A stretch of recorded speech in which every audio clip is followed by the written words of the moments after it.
"Don't you dare put me down. I will fire you." She said it with her eyes half closed, her heels dragging across wet pavement, one hand gripping his collar like he was the only solid thing left in her world. Alex Grant didn't flinch. He didn't argue. He just held her steady, rain soaking through his jacket, and said quietly, "Then fire me tomorrow, Ms. Ward. Tonight, you're getting home safe." That was the moment everything changed for both of them. If this kind of story speaks to you, subscribe to our channel and drop your city in the comments. I want to see how far this story travels. Alex Grant had driven a lot of people to a lot of places. He'd driven executives to airport terminals at 4 a.m. without a word of thanks. He'd driven clients to hospitals and waited in parking lots for hours while they got news they weren't ready for. He'd driven men in expensive suits to addresses they never put in writing and pretended he hadn't noticed the shake in their hands. He was good at his job because he knew when to look forward and when to look away. But tonight was different. Tonight, he was standing in the back of a glittering ballroom, watching his boss, the CEO of Horizon Innovations, Olivia Ward, drink like a woman who was trying to disappear. The event had been beautiful if you cared about that sort of thing. 10 years of Horizon Innovations celebrated with crystal chandeliers, a jazz quartet in the corner, and enough champagne to sink something. 700 employees and their guests dressed in their finest, laughing too loudly, the way people do when they want the room to know they belong there. Alex wore his best uniform, pressed black polished shoes, because that's what you did when you were the senior driver. You represented the company even when nobody was looking at you. Especially then. He'd spent most of the evening near the service corridor, checking in with the parking team, making sure the fleet schedule was squared away. He was supposed to be background, invisible. That was the job. Then Marcus, the CEO's personal assistant, found him. Marcus was 26 and always looked like he was quietly drowning in responsibilities 2 sizes too large for him. Tonight, he looked worse than usual. "Alex!" He pulled him aside, voice low and urgent. "I need you to do something, and I need you not to make a big deal out of it." Alex looked at him steadily. "What's going on?" Marcus glanced toward the center of the room, then back. "Ms. Ward, she's had too much. Her regular driver called out sick, and I've tried 3 other people on the list and nobody's picking up. The car service is 40 minutes out minimum. I can't put her in a taxi, Alex. I cannot put her in a taxi. She'd be furious when she sobered up and there'd be..." He stopped himself, pressed his lips together. "I need someone she can trust. Someone professional. You." Alex followed Marcus's gaze across the ballroom. Olivia Ward was standing at the edge of the main table, champagne flute still in hand, talking to a group of senior managers with a smile that didn't reach her eyes. She was 32 years old and ran a company worth hundreds of millions of dollars. On any given Tuesday, she walked into rooms and people adjusted their posture. Tonight, though, if you knew what to look for, you could see the slight sway. The way she steadied herself against the table edge. The smile that arrived a half-second too late, like a train running slightly behind schedule. Alex had seen it before. Not in her, she was always controlled, always composed in a way that felt almost architectural, but he'd seen it in people. The carefully maintained exterior. The effort it took to keep the walls up when everything inside was coming down. He looked back at Marcus. "Does she know you're asking me?" "She doesn't know I'm asking anyone. If I tell her, she'll say she's fine and call herself a car and end up..." He stopped again. "She's not fine, Alex. She needs someone who'll actually take care of her, not just drop her at the door." The room hummed around them. Glasses clinked. Someone laughed too hard at something near the bar. Alex was quiet for a moment. He thought about his daughter Emma, home with his neighbor Mrs. Patterson, probably already asleep with her stuffed elephant tucked under one arm. Emma was 9. She drew pictures of the 2 of them holding hands, little stick figures with big smiles, and taped them to the refrigerator like they were masterpieces, which to him they were. He thought about what he'd told her just that morning, sitting in the school drop-off line with her backpack on her lap and her hair in 2 uneven braids, because he was still learning how to do them right. "Dad, what do you do when someone needs help? but they're also kind of mean to you." She'd been talking about a girl in her class. Alex hadn't known all the details, but he'd answered honestly. "You help anyway, Bug, because helping isn't about whether they deserve it. It's about who you are." Emma had chewed on that for a second, then said, "Okay, but what if they're really mean?" And he'd said, "Especially then." He looked at Marcus. "I'll do it." Damn. Getting Olivia Ward out of the ballroom without drawing attention was its own kind of operation. Marcus created a small distraction near the dessert table accidentally, or so it appeared, tipping a tray of Petite Four into the path of a cluster of senior VPs, generating enough commotion that eyes moved away from the exit. Alex appeared at Olivia's elbow like he'd always been there. "Ms. Ward, your car is ready." She turned to look at him, and for a moment he saw something flicker across her face. Recognition, confusion, and something harder to name. "I didn't call for a car." "No, ma'am. Marcus arranged it. He wants to make sure you get home safely." The managers around her shifted slightly. Olivia held his gaze for a moment, and Alex could see her working through it, the calculation, the pride, the recognition that arguing would make more of a scene than simply leaving. "Fine," she said. Her voice was crisp, clipped, like she was refusing to let it be anything else. She handed her champagne flute to the nearest manager, without looking at him, picked up her clutch from the table, and walked toward the exit. Alex fell into step a half-pace behind her, close enough to catch her if she stumbled. She didn't. She walked with a controlled, careful steadiness that he suspected was costing her more than it looked. They made it to the lobby. They made it to the elevator. They made it out the revolving glass door and into the night air, which had turned cold and carried the sharp smell of incoming rain. And then Olivia Ward stopped on the sidewalk, looked at the car, looked at Alex and said, "Who are you?" Not unkindly, not rudely, just genuinely. Like the champagne had quietly erased his face from the parts of her brain that filed away the names of people who drove her places. "Alex Grant, ma'am, senior driver. I've been with Horizon 4 years. She blinked. 4 years. "Yes, ma'am." She looked at him for another moment, studying him with an expression he couldn't fully read. Then she reached for the car door herself, misjudged the handle, and Alex moved smoothly, opening it before she could struggle with it. "Thank you," she said, and it came out quieter than anything else she'd said all evening. He closed the door after her, walked around to the driver's side, got in. The address was already in the system, her penthouse, Upper East Side. 22 minutes in normal traffic. He pulled out of the loading zone, and the first drops of rain hit the windshield. For the first 5 minutes she was awake and alert in the back seat, looking out the window at the city moving past. Alex kept his eyes on the road. "You're the one who drives Emma to school," she said suddenly. He glanced in the rearview mirror. "My daughter, yes. I take her on the way in most mornings. I saw you once. In the parking structure. She had a drawing she was showing you." A pause. "A butterfly, I think."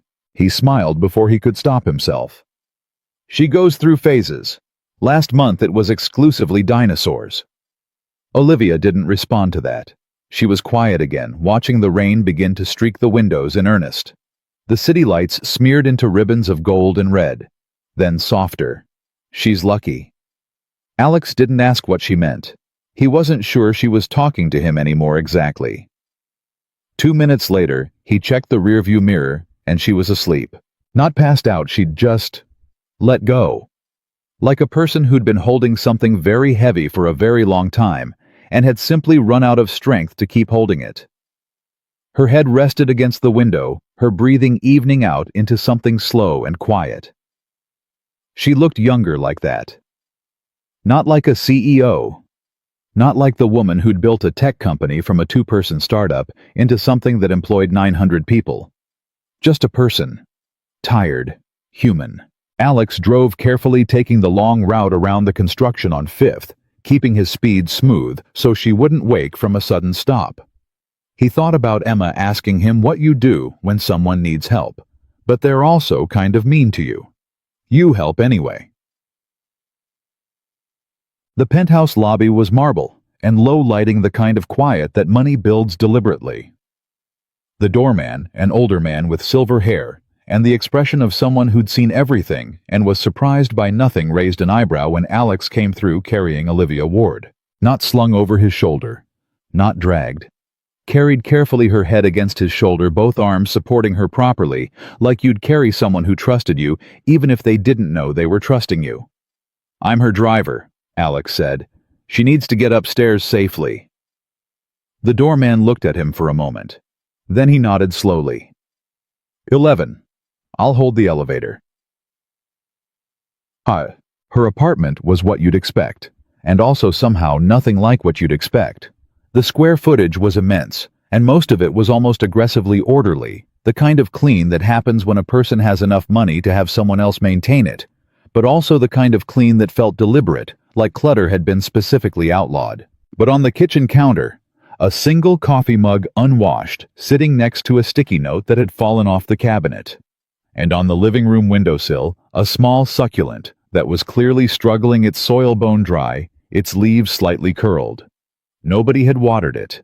He noticed things like that. He always had. He got her to the hallway that led to what he assumed was the bedroom, and stopped.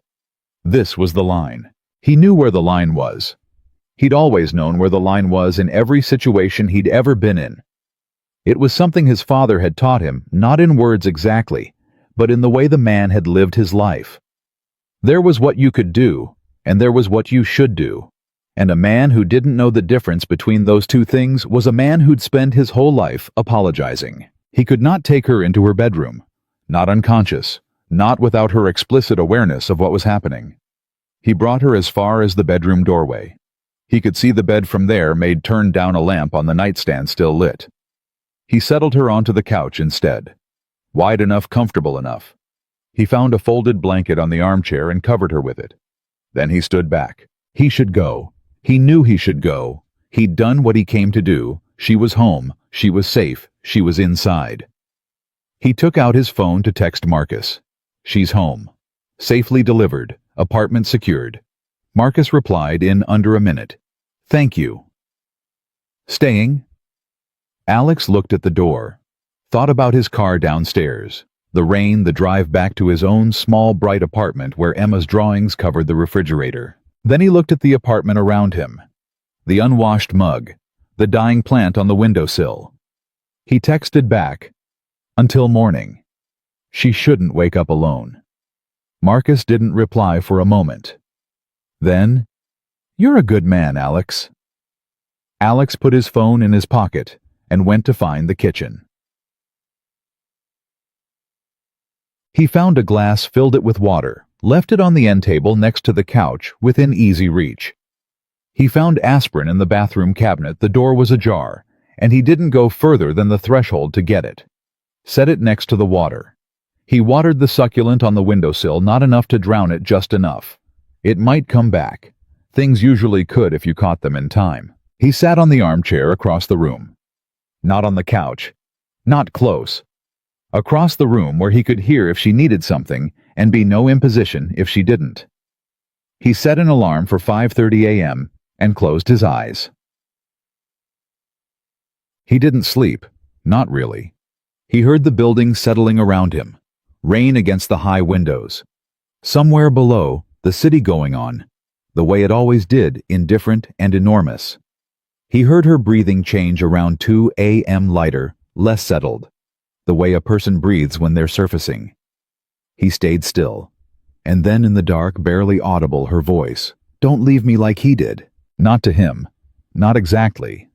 More like something that escaped from somewhere she kept locked, slipping out in the space between sleeping and waking, where the locks don't always hold. Alex didn't move. He didn't speak.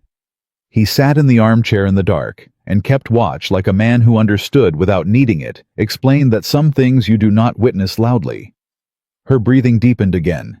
She was back under. He stared at the ceiling for a long time, thinking about what she'd said. Don't leave me like he did. He didn't know who he was. He didn't think it was his business to know. But he understood because he was a person who had also learned the hard way that people leave, and that the leaving shapes you in ways that take years to even recognize. He understood that she was carrying something, and that it was heavy, and that she'd been carrying it alone inside all that composed, controlled architectural brilliance for what sounded like a very long time. Chata. At 5:47 a.m., he heard her stir properly. He was in the kitchen by then, having found the coffee and the machine, and after a minute's investigation, the cups. The coffee was ready when she appeared in the kitchen doorway. She was still in last night's clothes, the blanket from the couch around her shoulders. Her hair had come down. Her makeup meticulously applied the night before for 700 employees, and a decade of success had mostly made its quiet exit. She looked at him. He looked at her. He set a mug of coffee on the counter within reach and took a step back, giving her space. Always giving people space. "Good morning, Ms. Ward," he said. She looked at the coffee, at the kitchen tidied, at the counter clean. She looked toward the living room where the blanket had been folded, the glass and aspirin placed where they'd be seen. She looked back at him, and Olivia Ward, CEO, 32 years old, a woman who ran 900 people's livelihoods, and had never once in any meeting or any boardroom or any performance review let a single thing crack in her facade, looked at him with an expression he would not forget. Not gratitude exactly, not surprise exactly. Something older than both of those. Something that looked like a person who had been waiting a long time to be proven wrong about something. She picked up the coffee, wrapped both hands around the mug, and said very quietly, "Nobody has ever done that before." Alex wasn't sure what the right answer was. He didn't think she needed an answer. So he just said simply and honestly, "You needed to get home safe. That's all it was." She looked at him for a long moment. Then she said something that would stay with him through everything that came next, through the rumors, through the suspension, through the weight of people deciding they knew what had happened in this apartment based on nothing but their own imaginations. She said, "I think that might be the most extraordinary thing anyone has said to me in years." And then before either of them could decide what to do with that, her phone lit up on the counter, with the first notification of the morning, and the world, which had briefly quietly held its breath, started moving again.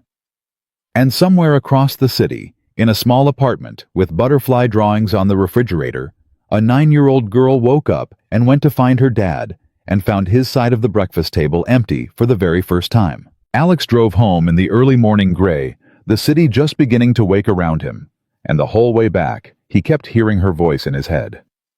Nobody has ever done that before. He turned it over, the way you turn over something you found on the ground, not sure yet if it's valuable or just a thing that caught the light wrong. He wasn't a man who looked for meaning where there wasn't any. But something about the way she'd said it, not warmly, not softly, but with this quiet, almost reluctant honesty, like the words had come out before she could decide whether to let them, had settled into him and wasn't moving. He pulled into his parking spot at 6:22 a.m., cut the engine, and sat there for a moment. Then his phone rang. It was Mrs. Patterson from next door, her voice carrying that particular energy of a woman who is being careful not to sound alarmed, but absolutely is. "Alex, honey, Emma woke up and you weren't here, and she's fine. She's right here with me, having toast, but she wanted me to call." "Put her on," he said immediately. A shuffle, and then Emma's voice smaller than usual. "Dad." "Hey, Bug, I'm in the parking lot. I'm coming up right now." "Where were you?" "Work ran late. I'm sorry I didn't call. That was my mistake, and I'm sorry." He was already out of the car, moving toward the entrance. "Are you okay?" A pause. Then, Mrs. Patterson made the toast too dark again. He exhaled, half laugh, half relief. "I'll make you new toast. 2 minutes." She was at Mrs. Patterson's door when he got off the elevator, still in her pajamas. Her stuffed elephant tucked under one arm, and her hair a spectacular disaster from sleep.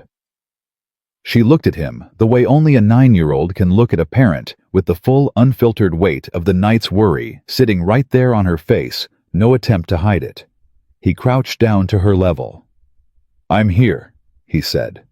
"I'm right here." She crossed the hallway and put her arms around his neck without a word, and he held her there in Mrs. Patterson's doorway and felt the specific, irreplaceable weight of being the person a child runs to. "Everything okay?" Mrs. Patterson asked from behind Emma, reading his face the way older women who've raised families always can.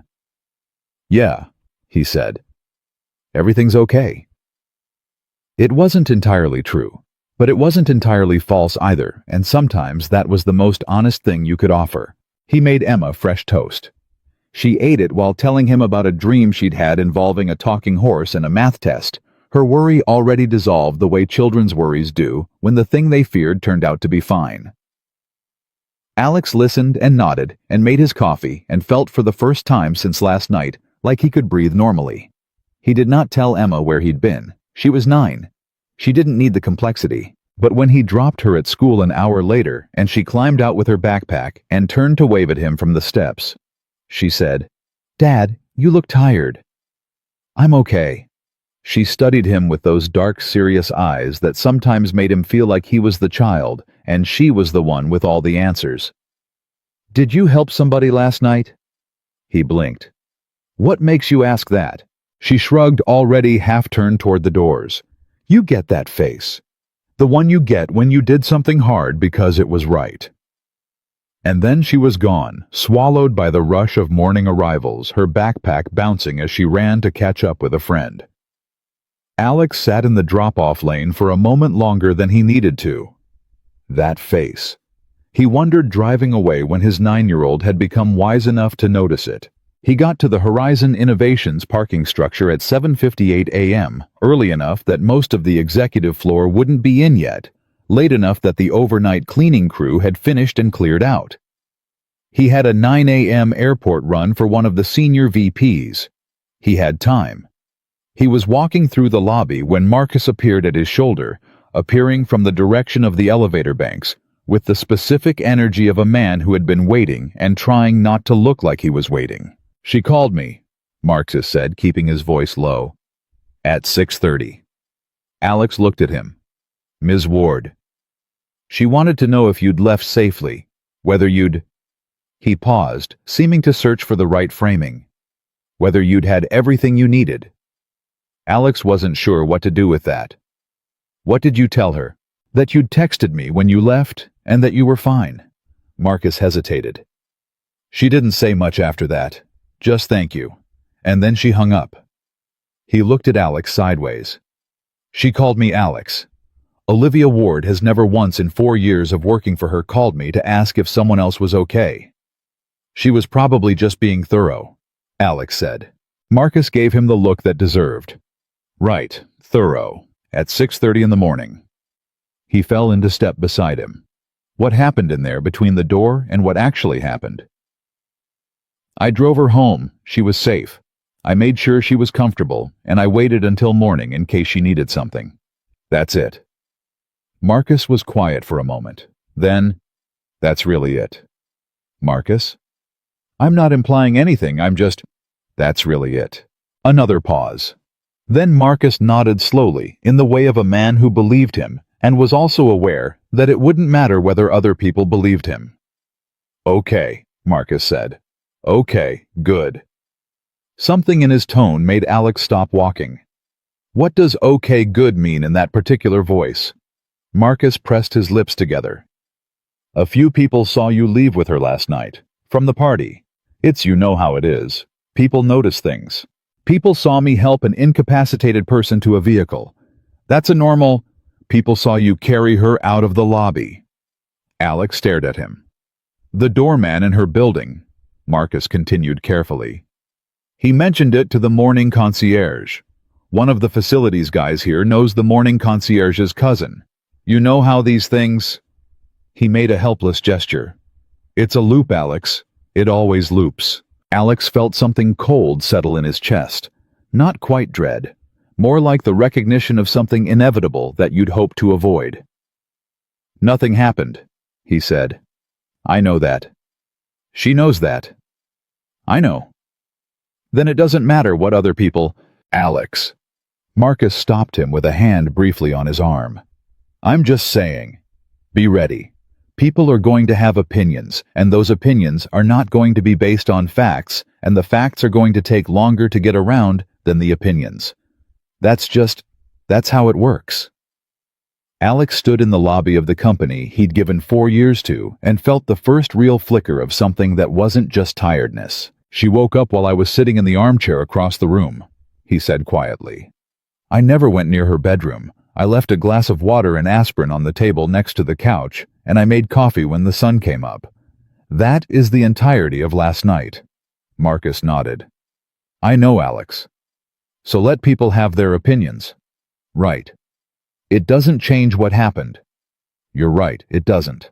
But Marcus's eyes told a slightly different story.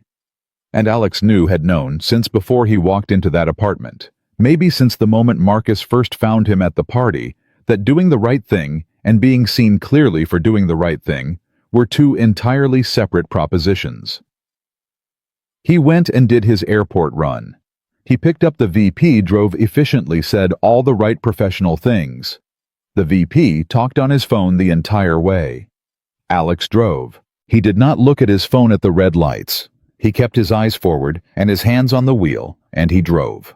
It was his job. He was good at it. He thought about Emma's stick figure drawings on the refrigerator door. He thought about the succulent on Olivia Ward's windowsill that he'd watered in the dark and had no way of knowing if it would survive. He thought about the quality of a person's voice when they say something true in their sleep, unguarded, unpolished, just naked and real. "Don't leave me like he did." The VP got off his call somewhere around the highway on-ramp and said without turning from the window, "Hey, weren't you at the party last night? You're the one who took Ward home, right?" Alex met his eyes in the rearview mirror. "I drove Ms. Ward home." "Yes, sir. Her regular driver was unavailable." The VP, his name was Henderson, 50 years old, had been with the company from nearly the beginning, studied him for a moment. "Word got around fast, apparently." Henderson was quiet for a moment. "She okay?" "She was safe when I left, sir." Henderson nodded slowly. He didn't ask anything else. But Alex had been driving long enough to read what questions people chose not to ask, and what those silences meant. He dropped Henderson at departures, and drove back with the particular sensation of a man watching a clock he cannot stop. By the time he returned to the company garage, 2 people had given him looks he couldn't entirely interpret. One of the junior drivers, a kid named Trey who was 23 and talked too much, caught him near the scheduling board and said with a conspiratorial kind of grin, "Yo, Alex, word is you had quite a night." Alex looked at him evenly. "I drove a colleague home safely. That's the whole story." Trey's grin faltered a little under the steadiness of that gaze. "Right. Yeah, obviously. I just meant, that's the whole story," Alex said again, calm, clear, and walked away. But his jaw was tight, because he could see that happening. He could see the thing Marcus had warned him about, the way a story travels from person to person and gets just slightly changed each time.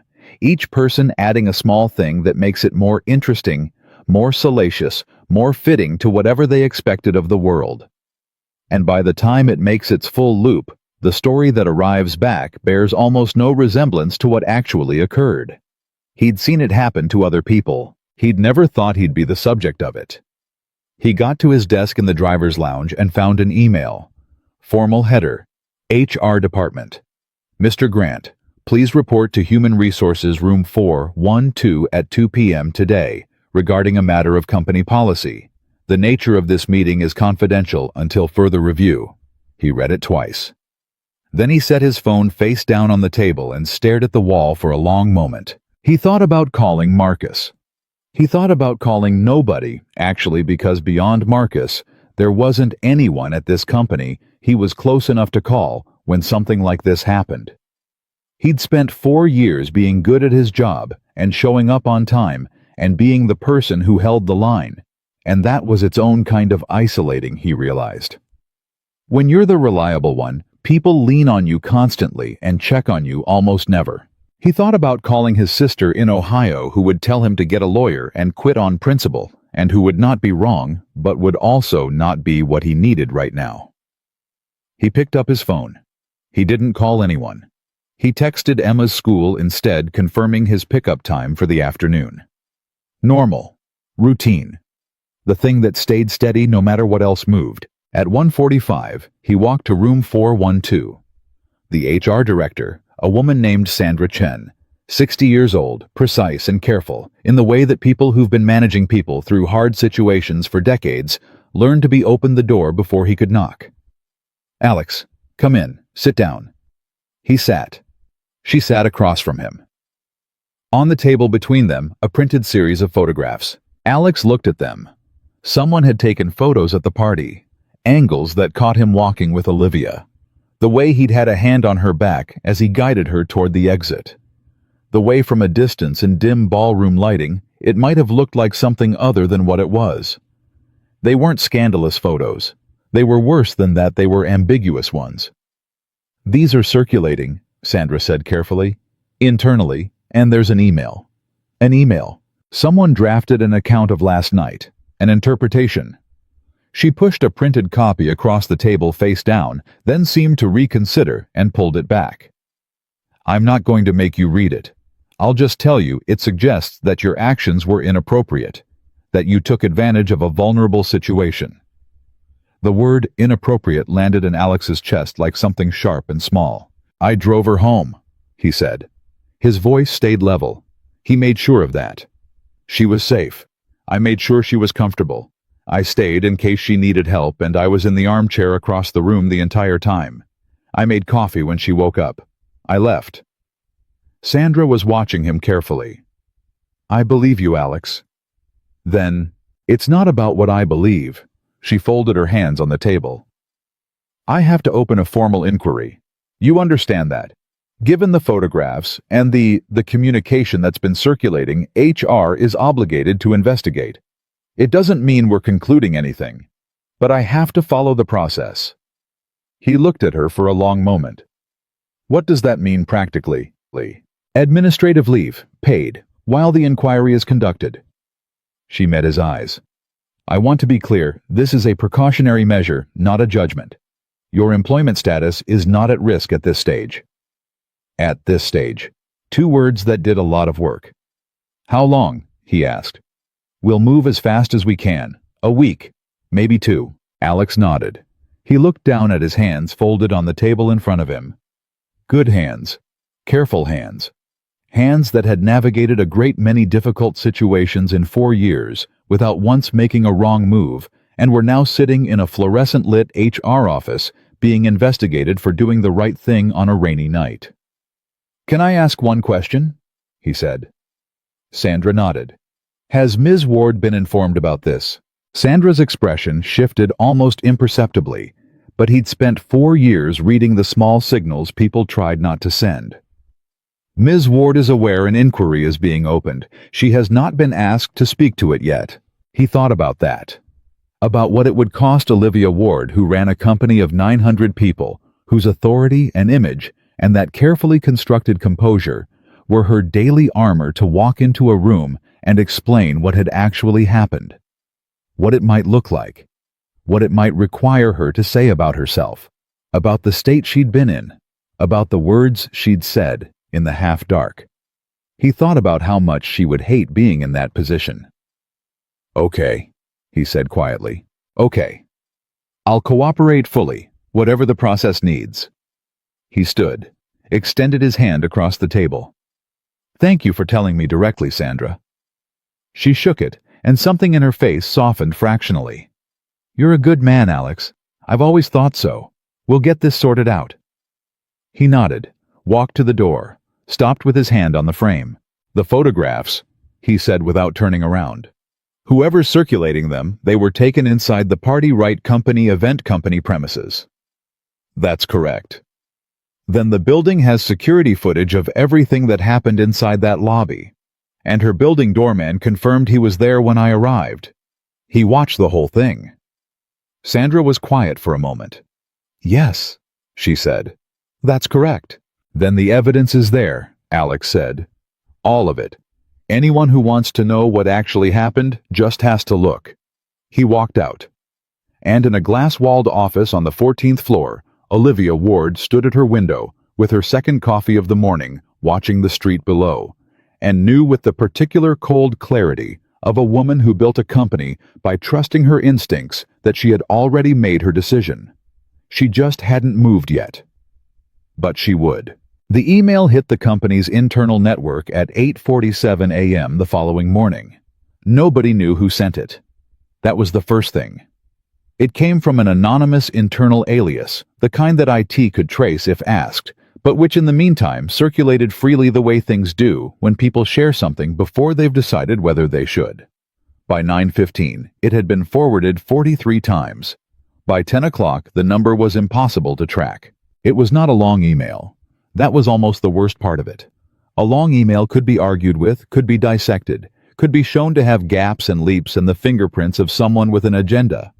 This one was short, controlled. It laid out a sequence of events, a driver leaving a company party with the CEO, a doorman's observation. A morning departure, a night unaccounted for, and it didn't editorialize. It didn't have to. It just arranged the facts it had and left the space between them for imagination to fill. And imagination in a company of 900 people who'd spent years watching a 32-year-old woman run their lives with a composure that bordered on inhuman had a great deal to say. Marcus read it at his desk and felt his stomach drop through the floor. He called Alex immediately. Alex picked up on the second ring. "I saw it," Alex said. His voice was steady the way it always was, and Marcus had never found that steadiness either more admirable or more painful than he did in that moment. "Alex, this is whoever wrote this. They were careful. They didn't say anything technically false, they just arranged the truth to look like a lie. I know." A pause. "I'm not coming in today. Sandra put me on administrative leave yesterday afternoon." Marcus sat down slowly. "What? Paid, while they investigate. She was professional about it. She was fair." Another pause. "But it's still leave, Marcus." Marcus pressed a hand over his eyes. "Does Olivia know about the email?" "By now, she knows everything everyone knows. Probably more." Should I call her? Say something? Tell her that I was the one who asked you to..." "No." Alex's voice sharpened for the first time. "Don't do that. Don't make this about protecting yourself, and don't make it harder for her by dragging her into a conversation she hasn't invited. If she wants to speak to what happened, she'll do it on her own terms. That's her right." Marcus was quiet. "You're remarkably calm for a man who just got suspended for doing the right thing." "I'm not calm," Alex said. "I'm contained. There's a difference." A beat. "I've got to pick Emma up from school at 3. I need to be present for that.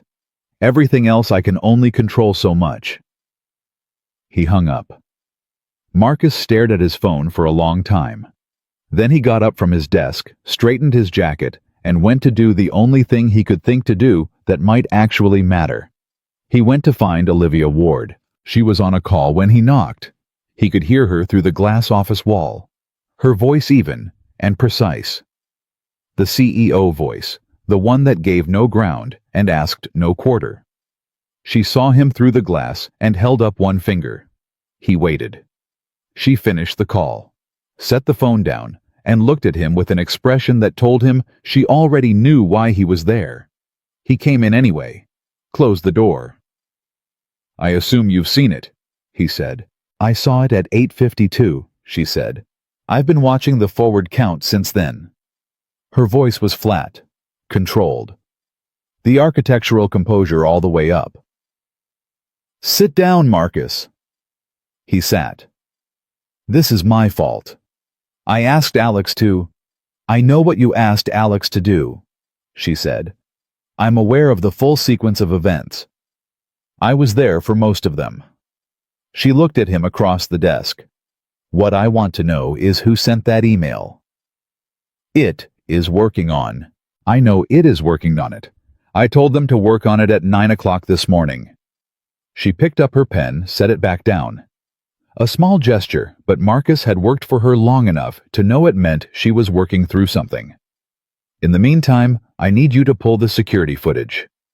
Marcus blinked. From the party. From the party, from the lobby, from the elevator bank. She met his eyes. All of it. Everything from the moment the event ended to the moment Alex's car left the parking structure that morning. I want it on my desk by noon. Marcus stared at her. You're going to watch all of it? Yes. Olivia, that's hours of footage. Then I'll watch hours of footage. Her voice didn't waver. I need to know what I'm working with.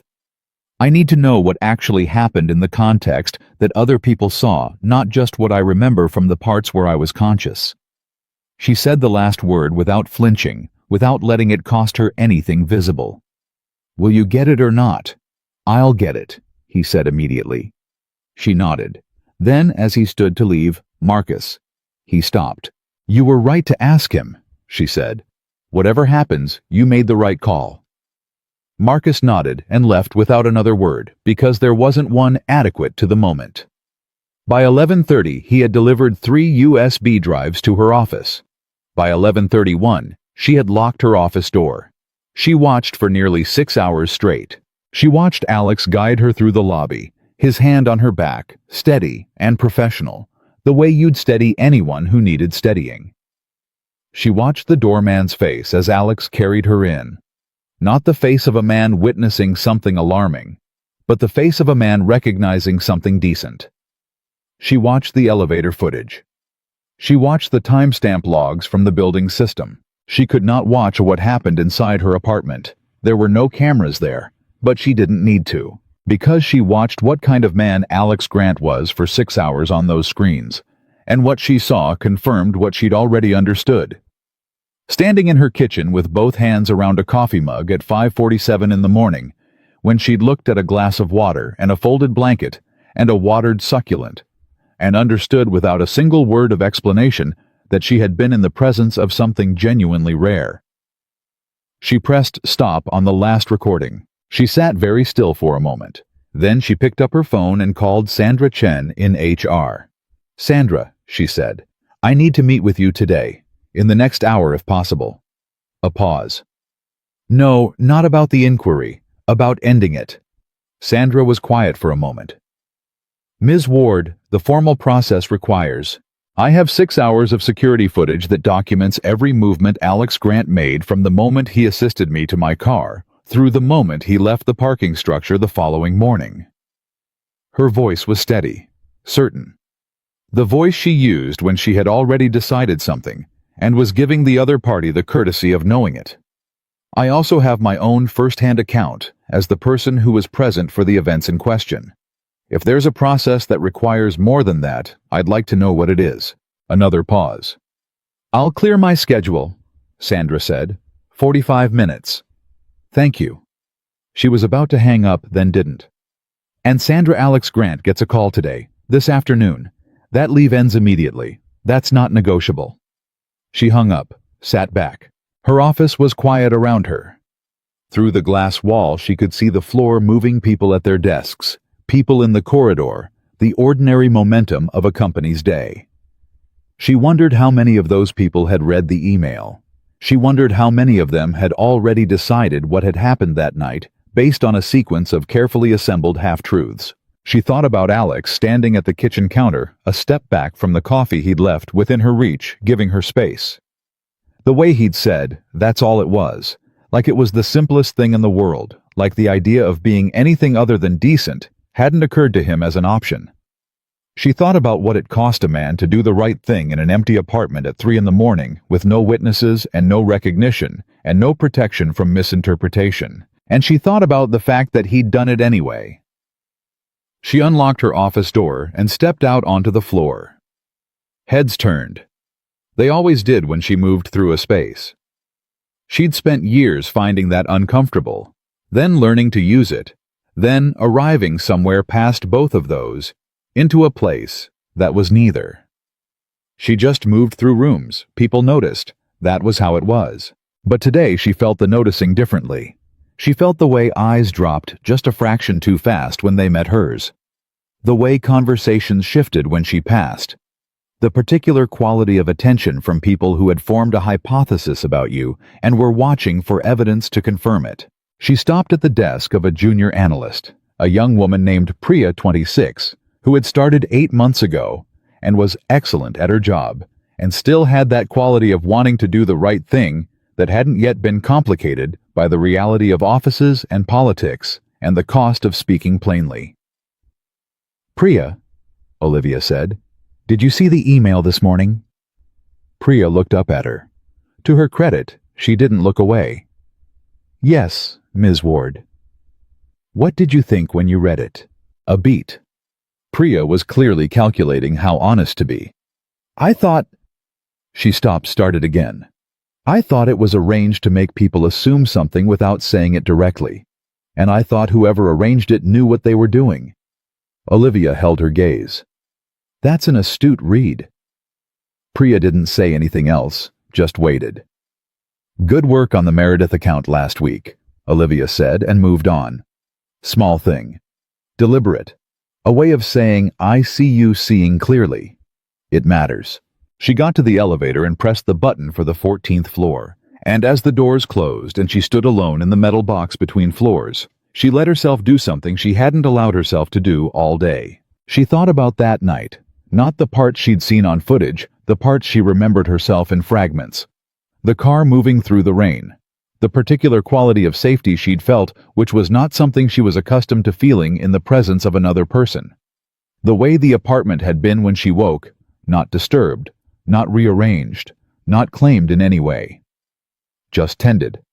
Quietly, carefully tended the way you tend something that belongs to someone else, and that you respect enough not to touch, beyond what's necessary. The glass of water, the folded blanket, the watered plant. She pressed her hand briefly against the elevator wall. "Don't leave me like he did." She didn't know if she'd said it out loud that night. She suspected she had. And the fact that Alex had never mentioned it, not to Marcus, not in the HR meeting, not in any of the accounts she'd read, told her something about the quality of his discretion that no footage ever could. He'd heard something private and kept it private. In a building full of people competing to be useful to her, that was the rarest thing imaginable. The elevator opened. She stepped out and walked directly to Sandra's office, where the formal process of clearing Alex Grant's name was already waiting to begin. It took 40 minutes. Sandra was thorough, as she always was, asking precise questions and taking precise notes and treating the whole business with the seriousness it deserved. Olivia answered every question directly without hedging, without the careful corporate softening that she sometimes used in situations that required her to protect multiple interests simultaneously. She didn't need to protect multiple interests here. There was one truth, and she told it. When it was done, Sandra looked across the table at her. "I'll call him this afternoon," Sandra said. "He'll be reinstated with full back pay." "Good," Olivia said. "I'm also going to recommend," Sandra continued carefully, "that we address the email situation, formally. Whoever sent that, it constitutes a potential harassment concern under company policy. If you'd like to pursue, I want to know who sent it," Olivia said. "When it finds that, bring it to me directly. I'll decide what to do from there." Sandra nodded. "There's one more thing." She paused. "The photographs. They're still circulating. Even with the formal inquiry closed, people have already—" "I know." Olivia stood. "I'm going to address that. Directly." Sandra looked at her carefully. "How directly?" Olivia picked up her phone and her folder. "Directly enough that it won't need to be addressed again." She walked out. And across the city, Alex Grant was sitting on a park bench near Emma's school 40 minutes early for pickup, watching pigeons and turning his phone over in his hands. Not checking it, just holding it the way you hold something when you're waiting for news that might go either way, when it finally buzzed. "Sandra Chen, HR." He answered. "Mr. Grant," Sandra said. "I'm calling to inform you that following a review of the evidence, the inquiry into the events of the evening of the company anniversary has been formally closed. You are reinstated effective immediately with full pay for the period of leave. Your record remains clean." He exhaled. Just once. Long and slow. "Thank you, Sandra," he said. "Alex," she paused. "For what it's worth, this outcome was never really in doubt, not once certain parties applied themselves to the matter." He understood what she wasn't quite saying. "Please thank Ms. Ward." "I suspect you'll have an opportunity to do that yourself," Sandra said with something in her voice that wasn't quite warmth and wasn't quite professionalism, but landed somewhere gracefully between the two. "Welcome back." She hung up. Alex put his phone in his pocket. Across the park, the school doors opened, and the first wave of children came spilling out into the afternoon, a chaos of backpacks and noise, and the uncontained energy of people who have been sitting still all day and are finally free. He stood up. He spotted Emma immediately, the way he always did. Not because she was loudest or most visible, but because his eyes found her the way a compass finds north, automatic and unarguable. She was walking with a friend, talking with her hands the way she did when she was recounting something exciting, her backpack bouncing. Then she saw him, and her whole face changed. She ran across the pathway and into him, and he caught her, the way he always did. Swung her up the way she was, almost too old to be swung, but wasn't quite, and she laughed right in his ear, bright and total. "You're early," she said. "Yeah." He set her down, smoothed her hair back from her face. "Good day." "Medium." Caleb said my butterfly drawing looked like a potato, so I told him potatoes were actually very beautiful and underrated. She looked at him with great seriousness. "I think I won." He laughed real and full the first time all day. "You definitely won." She took his hand as they walked toward the car, and he let the weight of the day sit somewhere behind him for a little while. The email, the photographs, the 6-hour quiet of a locked office where a woman had sat alone watching footage of a night she mostly didn't remember and arrived at a truth she'd already known. "Dad," Emma said. "Yeah, Bug." "Did everything work out okay?" He looked down at her. She was looking up at him with those eyes serious, careful, reading him the way she always had, like she'd been born already knowing how. "Yeah," he said. "It did. Because you did the right thing." He squeezed her hand. "Because someone else did too." Emma thought about this for a moment, with the particular philosophical weight of a 9-year-old who takes these things seriously.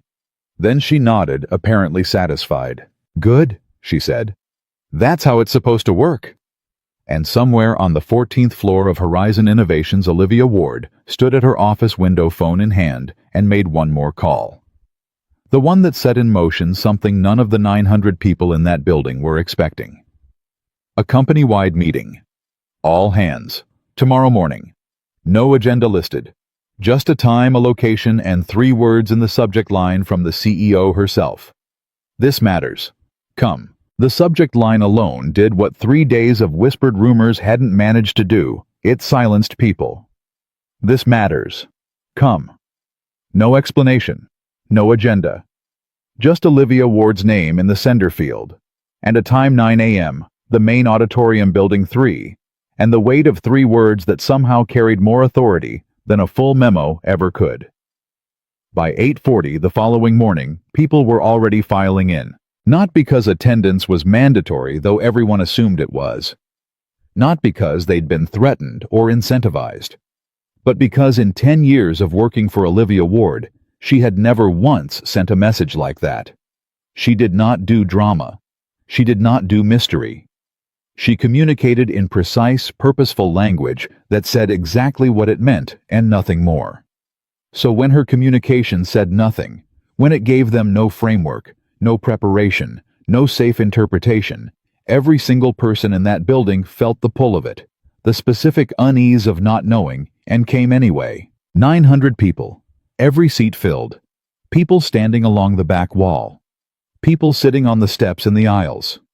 The auditorium had been designed to hold 800 comfortably.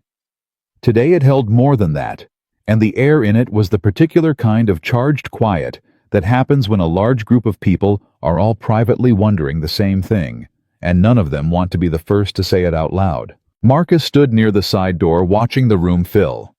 He had not slept well. He'd spent the night cycling between guilt and helplessness and the specific misery of knowing that something bad had happened adjacent to a decision he'd made, even if the decision itself had been right. He kept thinking about what Alex had said on the phone. Don't make this about protecting yourself. He hadn't. He'd tried not to. But he was standing here anyway, watching 900 people wait for a reckoning, and his hands wouldn't entirely stop moving. Alex Grant was not in the auditorium. That was the first thing Marcus noticed. He'd expected to see him, had looked for him actually in the rows of faces. But Alex wasn't there, which meant either he hadn't come, or he'd been asked to wait somewhere specific. Marcus suspected the latter. The second thing he noticed was who was sitting in the third row center with the particular rigidity of someone who had been told to be present and was furious about it. Thomas Breen, VP of Operations. 54 years old, 22 years with the company. The kind of long-tenured executive who had survived every leadership transition by being indispensable and had developed over those years the comfortable certainty of a man who believed the rules existed for everyone slightly below his pay grade. He'd been one of the people Marcus had seen forwarding the email. Not the sender. IT had confirmed that by now, though the name of the actual sender was still being held close, but a forwarder. Someone who'd decided the email was worth spreading before deciding whether it was worth verifying. He sat with his arms crossed and his jaw set, and he looked. Marcus thought like a man who understood he was about to have a difficult morning and was preparing to be unimpressed by it. At 9:02, Olivia Ward walked onto the stage. The room didn't hush, it was already hushed. What happened was more subtle. A shift. The specific kind of collective adjustment that happens when a room full of people stops waiting and starts paying attention. She walked to the center of the stage without notes, without a podium, without the buffer of a presentation screen or a slide deck or any of the ordinary architecture people use to put distance between themselves and an audience. She stood there in a charcoal suit, hands at her sides, and she looked out at 900 people who worked for her and waited until she had every single one of them. Then she said, "I owe this company a conversation." Not an apology, not a statement, a conversation. The word itself did something to the air in the room, made it feel less like a reckoning, and more like something that required them all to participate.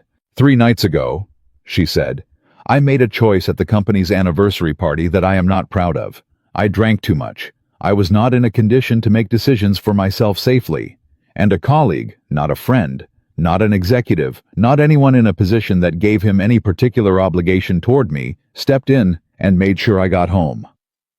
The room was so quiet that someone's phone vibrating in a pocket was audible 3 rows back. His name is Alex Grant. He's been a senior driver here for 4 years. Most of you probably don't know him. That's partly how these buildings work. We know the people we need to know for our own functions, and the rest of the 900 are faces in an elevator. She paused. Alex drove me home. He carried me to my apartment because I was not in a condition to walk reliably. He stayed the night because he didn't think it was responsible to leave someone alone who might need help. And in the morning, he made coffee. A murmur moved through the room. Not loud, more like a collective breath. He never entered my bedroom. He stayed in the living room the entire night. He left a glass of water and aspirin where I'd find them. He watered a plant that was dying on my windowsill that I hadn't noticed was dying. Her voice didn't waver on any of this. She delivered it the same way she delivered earnings reports, with precision, without flinching, because the truth was the truth, and softening it would only serve people who didn't deserve to be served. And when I woke up, he stepped back to give me space and said when I thanked him that it was nothing, that I'd needed to get home safe. That's all it was. She let that sit for a moment. Within 12 hours of those events, she said, and her voice shifted, still controlled, but with something under it now. Something with an edge. An email was circulating through this company. Anonymous. Carefully worded. Arranging facts that were real into an order designed to imply something that was not. She looked at the room. I suspect most of you read it. Nobody disagreed. I want you to see what actually happened. She turned, and behind her, the main screen, the one they used for quarterly presentations and product launches, and the annual address came to life. Security footage. Timestamp in the corner. The ballroom lobby, 11:48 p.m. And there was Alex, clear, unmistakable, moving with careful deliberation, his hand on her back, guiding. Not pulling, not rushing, guiding. The way you guide someone who needs to be guided. Professional, restrained, present. The footage moved through the lobby, the elevator. Cut to the exterior of her building, the doorman watching, nodding, holding the door. Alex carrying her through. The doorman's face clearly visible, clearly untroubled, clearly witnessing something that registered to him as an act of care, rather than anything requiring intervention. The footage ran for 4 minutes. 4 minutes of a man doing exactly what he'd said he did in exactly the way he'd described it, with no deviation, no hesitation, no moment that required any interpretation at all. When it ended, the screen went dark. Olivia turned back to the room. "I watched 6 hours of footage," she said. "I'm showing you 4 minutes because 4 minutes is all it takes. The rest is 900 people deciding what kind of company they work for." Silence. Deep, total. The kind of silence that means a room full of people are all doing the same internal thing at the same time, reassessing. Recalibrating. Feeling, some of them, the specific discomfort of having forwarded an email, or repeated a rumor, or let a hypothesis live in their minds, unchallenged, and being asked now to sit with what that says about them. In the third row, Thomas Breen had uncrossed his arms. His face was the face of a man who had come prepared to be unimpressed and found that he was in fact impressed and was not entirely sure how to manage that. Alex Grant did not ask for recognition, Olivia said. He did not ask for anything. He went home, went about his life, and when an administrative process required him to cooperate, he cooperated without complaint, and without, as far as I am aware, a single moment of self-pity. A beat. That is not a small thing. I have sat across from executives in this building who couldn't manage that on their best days. Another murmur. This one warmer, something shifting. I am making 2 announcements today. The room tightened. The first is that Alex Grant's administrative leave is over. It was over yesterday. His record is clean and will remain so. She held the room with her eyes, all of it all, 900 people. The second is that I am creating a new position within Horizon Innovations, Director of Professional Standards and Ethics. It will operate across all departments, reporting directly to me. Its mandate will be to ensure that the values we put in our mission statement are the values we actually live in our hiring practices, in our conduct toward one another, in the choices we make when no one with authority is watching. The room waited. I am offering that position to Alex Grant. This time the murmur was louder. Not quite an eruption. This was still a room full of professionals, but the sound of genuine involuntary reaction. Heads turning. People leaning toward each other. A current moving through 900 people at once. Olivia waited for it to settle. I recognize that this is unconventional, she said. He doesn't have an MBA. He doesn't have 20 years of executive experience. What he has is something I have spent 10 years trying to hire for and largely failing to find the actual demonstrated witnessed on-camera ability to do the right thing when it costs him something. She paused. I'll take that over a resume every time.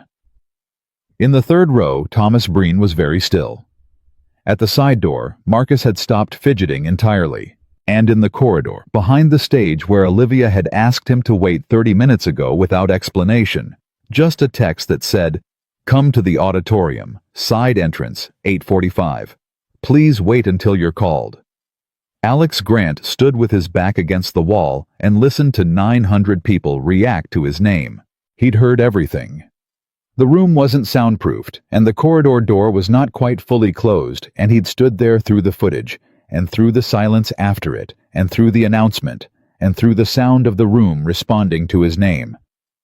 And he stood very still, the way he always stood when something large was happening, with his hands at his sides, and his breathing even, because that was the only thing he knew how to do, be still, and let the thing land and trust that he'd know what to do once it had. The door opened. Marcus. His eyes red at the edges. "She wants you on stage." Alex looked at him for a moment. "You okay?" Alex asked. Marcus laughed, a short, surprised, slightly wet sound. "She just offered you the job I've been trying to get for 3 years, and you're asking if I'm okay. Is that what you were going for, Director of Ethics?" "No, I know. I was going for Deputy Operations, but the principal—" He stopped, shook his head. "You're unbelievable, you know that, Go. She's waiting." Alex straightened his jacket, took a breath, walked through the door. The moment he appeared at the side of the stage, the room saw him, and something happened that had not been planned and could not have been orchestrated. 900 people, without coordination, without instruction, without anyone telling them to, began to applaud, not politely. Not the careful, measured applause of a professional gathering making the expected gesture. Real applause. The kind that starts in a few places and moves like something igniting, catching, filling the space with a sound that is more than sound. It's a collective decision made by a room full of people who spend most of their days making individual calculations about what's safe and what's advantageous to simply, unanimously, for once mean it. Alex walked to the center of the stage. He looked out at 900 people. He had driven a lot of them. Had held doors, carried luggage, waited in parking structures, been invisible and reliable, and present in all the ways that invisible people are present, essential in the background, unnoticed in the foreground. He had given 4 years to this company without once walking into a room this size as anything other than the person who'd driven someone else there. He looked at Olivia Ward. She was standing 3 feet to his left, and her expression was not the CEO expression, not the composure, not the architecture. It was something older and quieter and far more honest than any of that. It was the expression of a person who was done pretending that certain things didn't matter to them. He said, because he didn't have a speech and wasn't going to pretend he did, "I didn't do anything I'd need to be brave to do. I just did what I'd want someone to do for my daughter if she ever needed it." The room was quiet again. The different kind of quiet, the kind that follows something true. Then he said, "And if Ms. Ward's serious about that position, I'll take it, on one condition." Olivia looked at him with an expression that was almost amusement. "What condition?" "That the first thing we do is make sure every person in this building knows their name matters, not their title." He looked out at the room. "I drove people for 4 years. I know everyone's name. Most of them have never asked for mine." The silence stretched. Then Thomas Breen in the 3rd row. Thomas Breen, who had come prepared to be unimpressed and had spent the last 40 minutes being comprehensively dismantled, stood up. He didn't say anything. He just stood up, and because he did, the person next to him stood. And the person behind him, row by row, in the quiet and unplanned way that real moments move. Not organized, not orchestrated, just human and true, and moving from person to person like something that had been waiting for permission. Olivia watched it happen and did not look away. Marcus at the side door covered his mouth with one hand, and on stage, Alex Grant stood in the middle of 900 standing people and thought about a stick figure drawing on a refrigerator door. 2 small figures holding hands, one tall, one short, and felt for the first time in a very long time like the world was working the way Emma had always believed it did. The way it was supposed to work. When the applause finally settled and the meeting began to break up, people moving and talking in the new, slightly altered way of a room that has collectively experienced something and is still processing what it means. Olivia came to stand beside him. She didn't say much. She wasn't a woman who said much when less would do. She said, "Thank you for not telling anyone what I said that night." He looked at her. "What do you mean?" She held his gaze. "In the dark, when I was half asleep." A pause. "You heard me." "I don't know what you're talking about," he said. She was quiet for a moment. Then, very quietly, "Yes, you do." He looked out at the auditorium, still slowly emptying. "Everybody's got something they carry," he said. "That's yours, not mine." She didn't respond for a long time. Then she said, "Start Monday, and bring Emma sometime. I'd like to meet the person responsible for your moral education." He almost smiled. "She'd like that. She'll probably want to show you her drawings."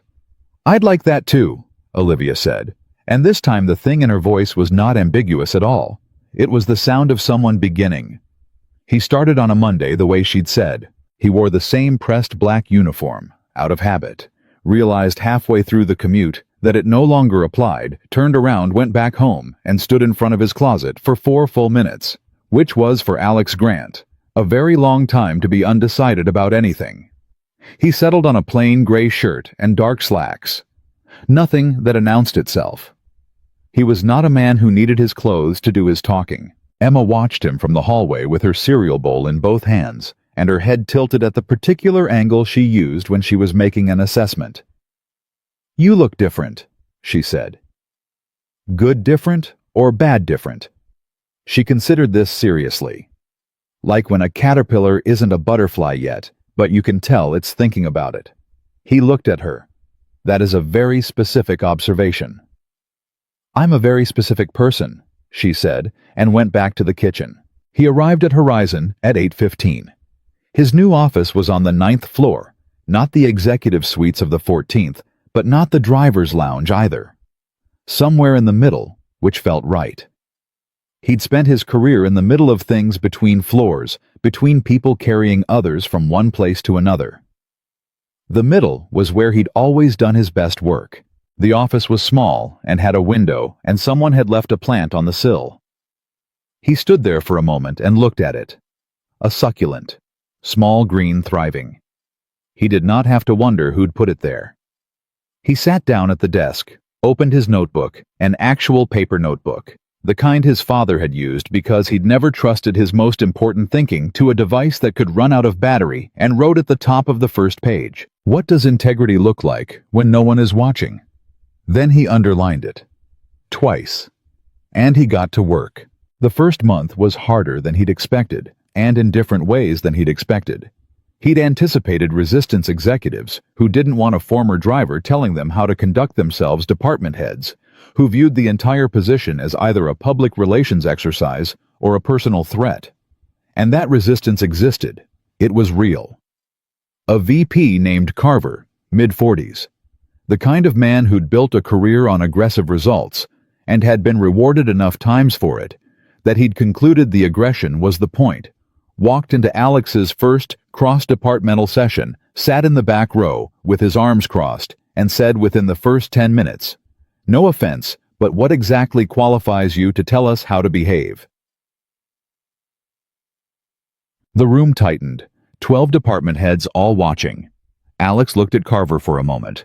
Then he said, "I spent 4 years driving people who assumed I wasn't listening. I heard everything, every deal, every pressure, every conversation people have when they think the help isn't paying attention." He paused. "I know where this company's gaps are. Not from an org chart, from listening." Carver held his gaze. "And that makes you qualified." "No," Alex said.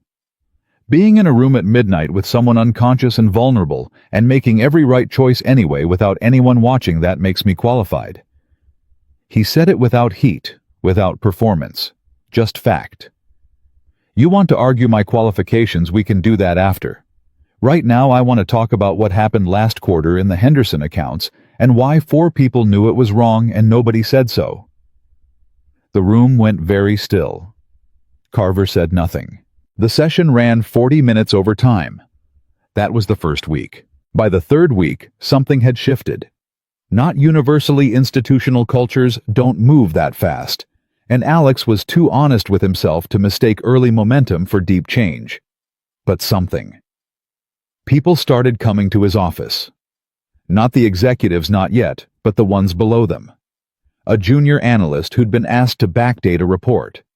A logistics coordinator who'd noticed discrepancies in vendor contracts and didn't know if she was supposed to notice.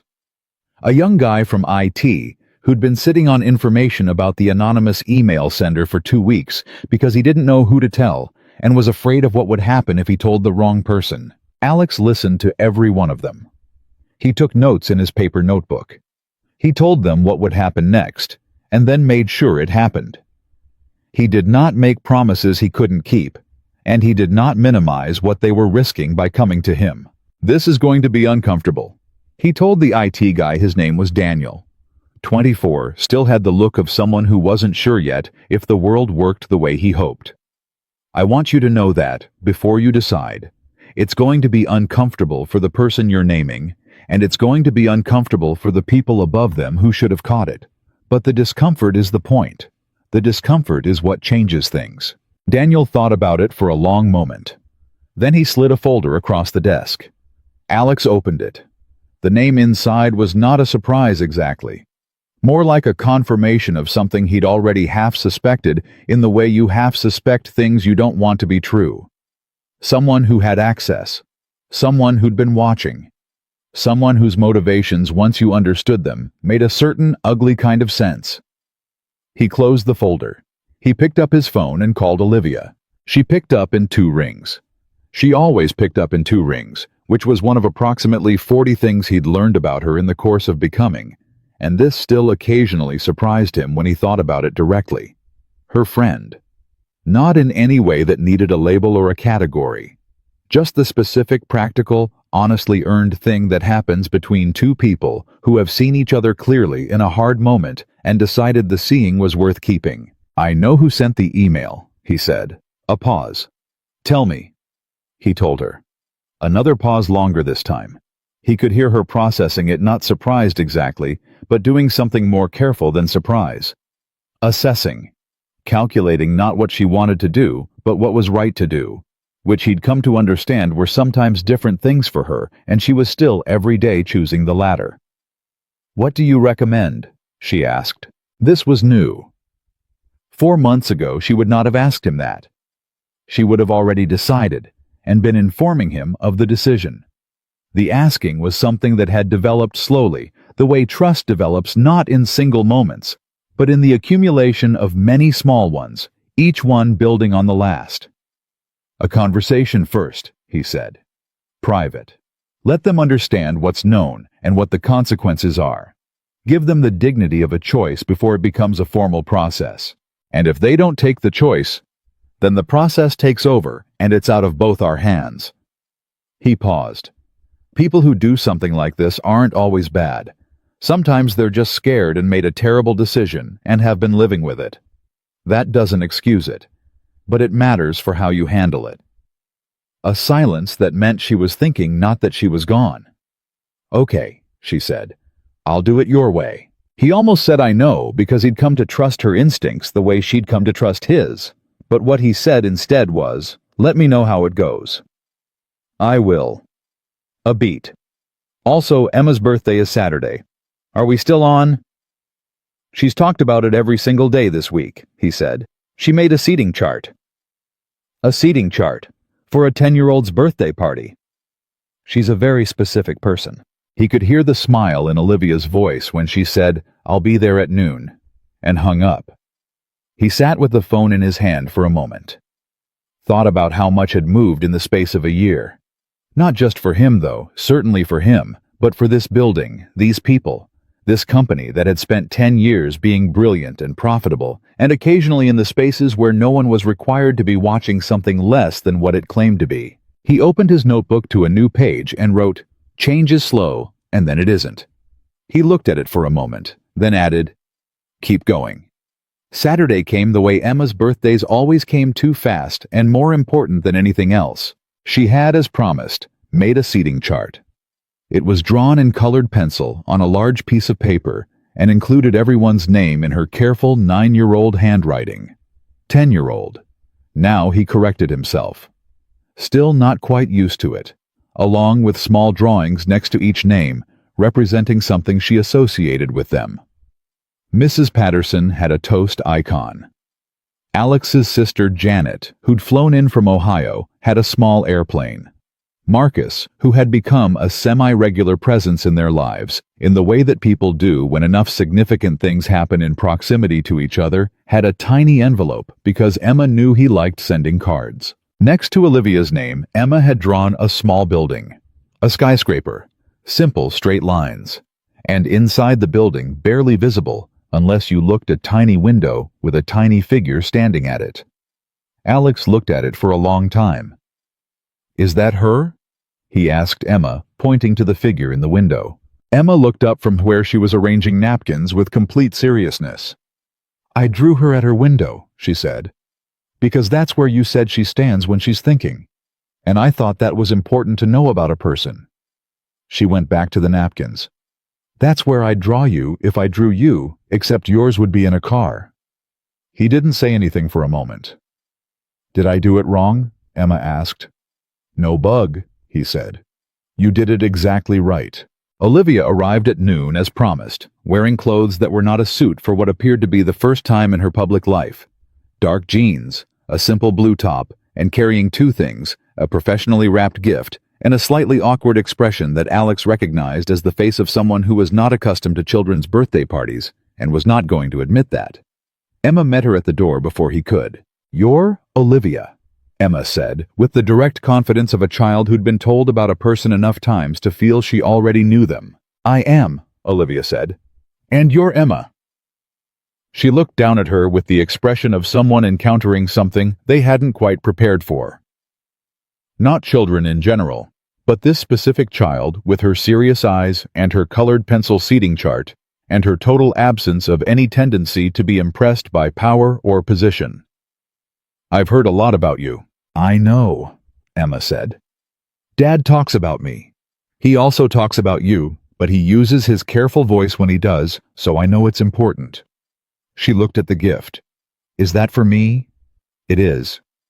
"Can I open it now, or do I have to wait?" "That's up to your dad."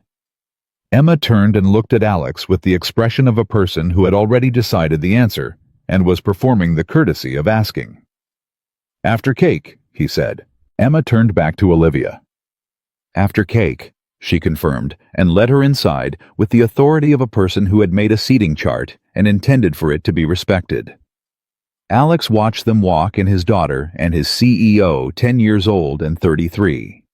One talking about the seating chart and one listening with an attention that was, he could see even from here, entirely real, and felt something settle in him that had been slightly unsettled for a very long time, not fixed. He was careful about words like fixed, because things that had broken didn't go back to exactly what they were, and pretending they did was its own kind of dishonesty. But settled, grounded, like a thing that had been out of place finding its right position. The party was good, genuinely simply good in the way that only things without performance in them can be. Janet teased him about his new title with the loving ruthlessness of a sister who'd watched him give 4 years to a company that drove him to parties rather than 2. Marcus brought a card that Emma declared the nicest card she'd ever received, primarily because it had a drawing of a butterfly on it that she felt showed artistic ambition. Mrs. Patterson's toast was slightly too dark as always, and nobody said anything. After cake, Emma opened the gift. Inside the professional wrapping was a set of artist's pencils, the real kind, the kind that came in a wooden case with a brass latch, 64 colors, including shades that Emma had no names for yet and would spend weeks discovering. Emma opened the case and went completely still, in the way children go still when something has exceeded what they knew to hope for. Then she looked up at Olivia. "These are for real drawings," she said. "Yes," Olivia said, "because you make real drawings." Emma looked at the pencils, then at Olivia, then at her father quickly, just a glance, the kind that asked a question without asking it. He gave her the smallest nod. She got up, went to the kitchen, came back with a folded piece of paper, and held it out to Olivia with both hands. Olivia took it, unfolded it. It was the seating chart. The one with the building and the tiny figure at the window. "This is you," Emma said, pointing. "At your window. Dad said that's where you stand." Olivia looked at the drawing for a long moment.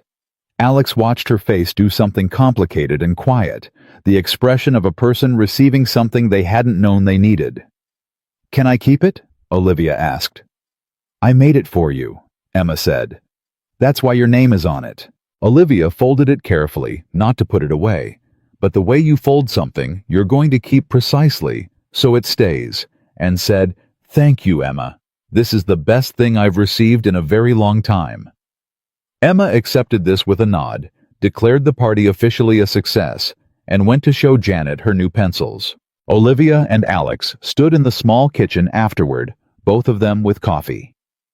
The party noise continuing pleasantly in the other room, and neither of them in any particular hurry to fill the silence. Then Olivia said, "She drew me at a window." "She thinks about things," Alex said. "She drew me alone." Olivia said it simply, without self-pity, just observing. "She's 10 years old, and she saw something that half the adults in my life haven't noticed. She pays attention." He paused. "She gets it from somewhere." Olivia looked at him sideways. "Don't be humble. It's unnecessary." He almost smiled. "She also told me this morning that potatoes are underrated. She's not wrong." Olivia looked down at her coffee. "Alex?" Something in her voice shifted. Not the CEO voice, not the careful composure, just her. The version he'd come to know in increments in coffee kitchen conversations and late calls, and the particular honesty that develops between two people who started with nothing to lose. "I want to tell you something, and I need you not to make it smaller than it is." He waited. "A year ago," she said, "I was running a company I'd built from nothing, and I was completely alone inside it. Not lonely exactly, I'd told myself the difference enough times that I believed it. But alone. And I thought that was the cost. That's what I'd decided, that the cost of building something real was that you paid for it in a currency that looked like solitude." She paused. "You didn't fix that. I want to be clear, you didn't fix it because it wasn't yours to fix. But you showed me something.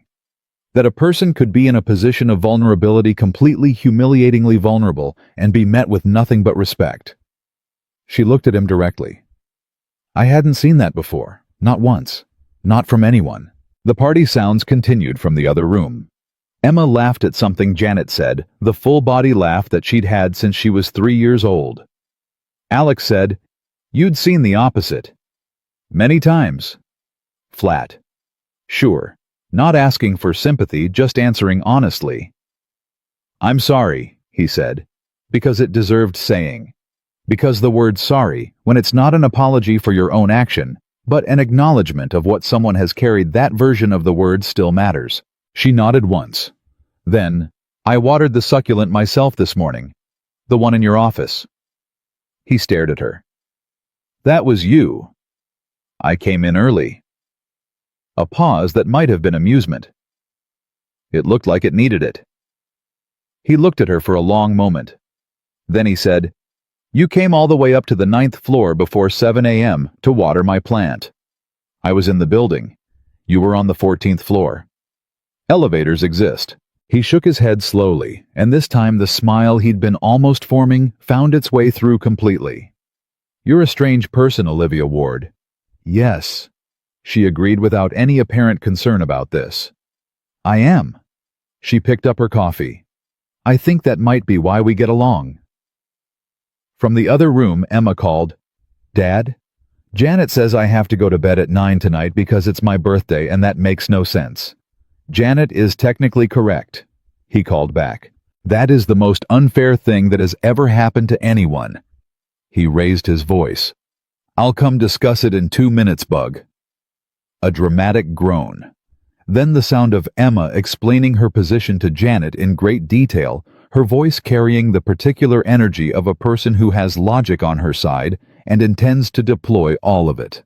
Olivia said quietly, "She's extraordinary." "I know," Alex said. "She's going to do something remarkable." "She already does," he said. "Every day." Olivia looked at him with the expression he'd learned to recognize, the one that meant she was deciding something. Not a CEO decision. A personal one. The kind that costs more and matters more and can't be undelegated or reviewed by a board. She reached into her pocket and held something out. He looked at it. A button.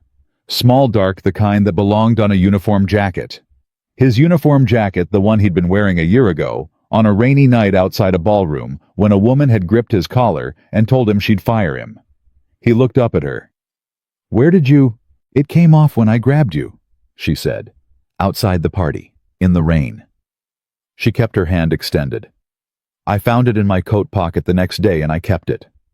A pause. "I don't entirely know why, except that I think I knew even then, even that completely unreasonably, that the night was going to matter." He took it from her hand, held it in his palm. One small button, dark and ordinary, the kind of thing that falls off and gets lost every day. Except this one had been kept, carried, for a year. He closed his hand around it. "Thank you," he said. She nodded. No more words required. They both understood what was being exchanged, not the button, not exactly.